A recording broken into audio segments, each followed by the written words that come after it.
I'm going to walk you through number 2 here. Okay, so the specific heat capacity of copper is 0.385 joules. Change that, joules per gram per degrees Celsius, right? So we know that C is 0.385 joules per gram degrees Celsius. Okay, what quantity of heat? So there's our question. What quantity of heat will we measure heat in? That was our Q variable in our equation. So what quantity of heat would be released from 168 grams, so we know that's the mass, of a copper pipe if it cools from, so this is the starting temperature, right? In degrees Celsius is the temperature. So it cools from 25.5 to negative 8.2. So we know that our mass is 168 grams.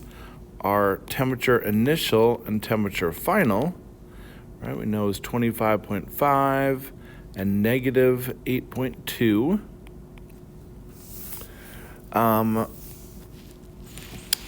Let's see here. So then we're going to use our equation, right? You always have to write out your equation if you want to earn all your points on your homework and your test. So now really we're just kind of doing some algebra. So by by using the units and of course reading and comprehending what you're reading, you're using you've identified all your variables and what you're looking for. So now we're just solving for it, right? Q is what we're looking for. We know our mass is that 168 grams. Our heat capacity is 385. And our change in temperature, remember, has to be final minus initial. So the final is negative 8.2 minus the initial, which was 25.5.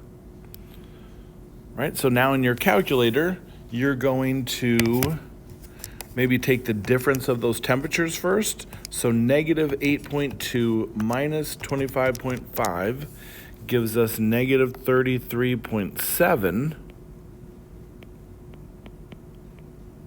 And all you have left to do is just multiply all those answers, right? So 168 times 0.385 times negative 33.7 gives you your answer of negative 2179. And it said round to a whole number, so that would be what, 2180? If I did that correctly. So that is your answer. Now, you can see that the temperature decreased, which means that your system must have been cooling.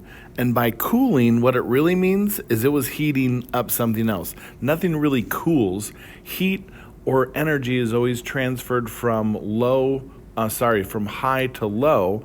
And so if your piece of copper was the thing that was hot, what it was actually trying to do is heat up the atmosphere.